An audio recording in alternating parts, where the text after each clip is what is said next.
Samajwadi party के वरिष्ठ नेता आजम खान मीडिया से रूबरू हुए और इसके बाद वो विरोधियों पर फायर दिखाई दिए। बिहार चुनाव पर आजम खान ने खुलकर अपनी बात रखी। वहीं एक बार फिर से कट्टे वाले बयान से रामपुर विधानसभा बीजेपी विधायक आकाश सक्सेना और उनके पिता पूर्व मंत्री बहादुर सक्सेना पर निशाना साधते हुए नजर आए। यही नहीं, आजम खान ने बिहार चुनाव में ना जाने की वजह बताई। आजम खान ने देश के प्रधानमंत्री नरेंद्र मोदी को चैलेंज देते हुए रामपुर से चुनाव लड़ने की चुनौती तक दे डाली है। उन्होंने राहुल गांधी की वोट चोरी के मुद्दे पर राजनाथ सिंह के पलटवार पर भी जोरदार हमला बोला है। SIR का कभी विरोध नहीं हुआ। विरोध हुआ इस बात का कि उसकी टाइमिंग गलत थी। सिर्फ 1-1.5 महीने पहले किसी प्रदेश के चुनाव से SIR का अमल में लाना लोगों को गलत लगा और ये लगा कि कहीं संवैधानिक संस्था अपने अधिकारों का नाजायज इस्तेमाल कर रही है या सत्ता को फायदा पहुंचाने के लिए। और इस बात की तस्दीक तब हुई जब एक संवैधानिक संस्था के खिलाफ एक दूसरी संवैधानिक संस्था ने अपनी व्यवस्था दी। पहले उन्होंने रिक्वेस्ट की और जब रिक्वेस्ट नहीं मानी गई तो उन्होंने आदेश दिया और ये आदेश देने वाली सुप्रीम कोर्ट ऑफ इंडिया थी। जाहिर है उससे बड़ी ताकत देश में कहीं नहीं है। पार्लियामेंट से बने हुए कानूनों को जो रद्द करने का अधिकार रखती हो, उस संस्था ने इलेक्शन कमीशन को आईना दिखाया। तो एक तो अफसोस की बात यह है कि इलेक्शन कमीशन जैसी संस्था पर ये उंगलियां उठी कि इन्होंने असंवैधानिक काम किया, तो आस्था में कमी आई और जो चोर शब्द का इस्तेमाल किया गया, लोगों को लगा कि शायद ये सही है।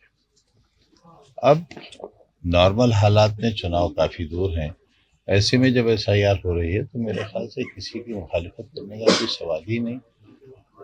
सच तो यह है कि जब वोट बढ़ाए या घटाए जाते हैं तो सारे राजनीतिक दल बड़ी खुशदिली से एक त्योहार की तरह इसे मनाते हैं। सब साथ बैठते हैं, खाते हैं, पीते हैं और एक राय मशवरा होकर बढ़वाते भी हैं और एक राय मशवरा होकर घटवाते भी हैं।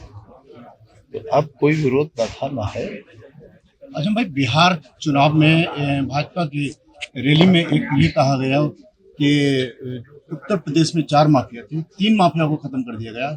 अब अगला नंबर किसका है?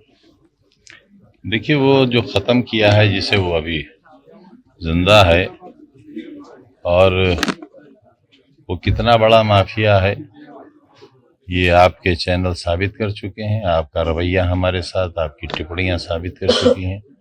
पूरे देश को ये मालूम हो गया है कि मुर्गी और बकरी चोरी कराने वाले को 21 बरस की सज़ा और 36 लाख रुपए का जुर्माना सिर्फ एक मुकदमे में हुआ है, जबकि मेरे ऊपर 114 मुकदमे हैं और मेरे परिवार पर, बीवी बच्चों पर तकरीबन 350 मुकदमे हैं।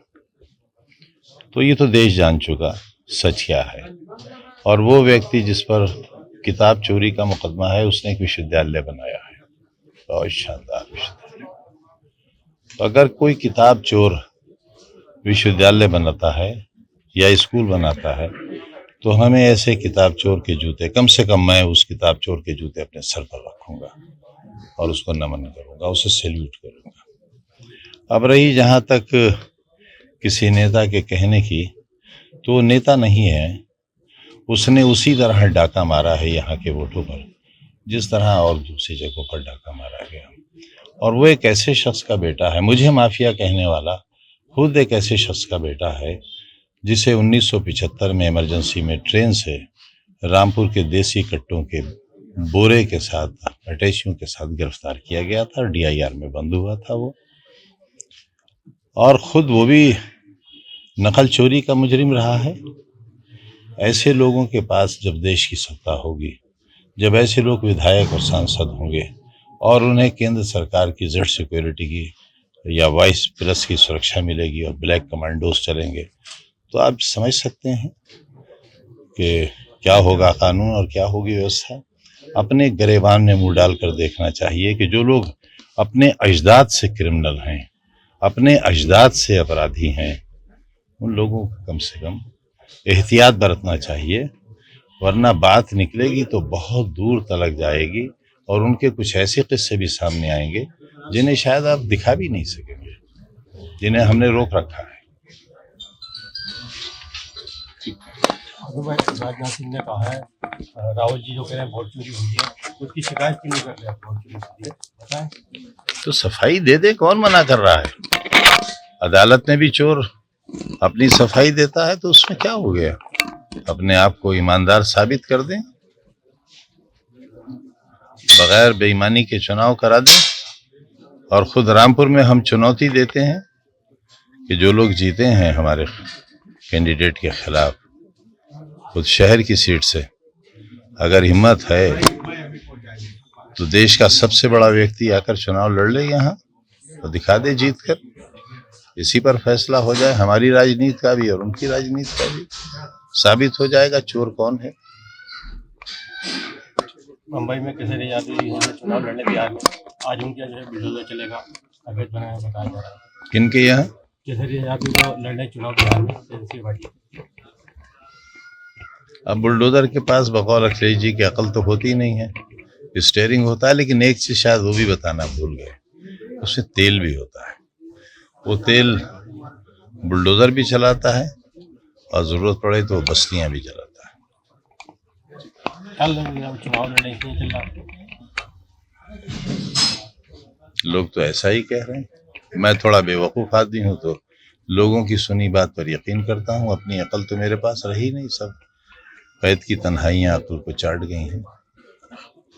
अमित शाह जी कह रहे हैं 2 लोग घूम रहे हैं यहाँ पे बिहार में और पूरी तरह से बर्बाद कर रहे हैं यहाँ पे। अब जंगल राज में कौन घूमेगा ये तो वो तय करेंगे।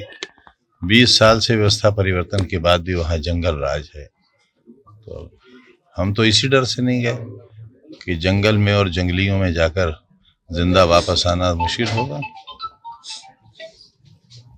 प्रियंका गांधी जी मैसेज करेंगी, वोट चोर कौन है, 3 लोग हैं ये, जनता को भी दिख रहा है सामने। अब ये बड़े नेता हैं, हम छोटे आदमी हैं।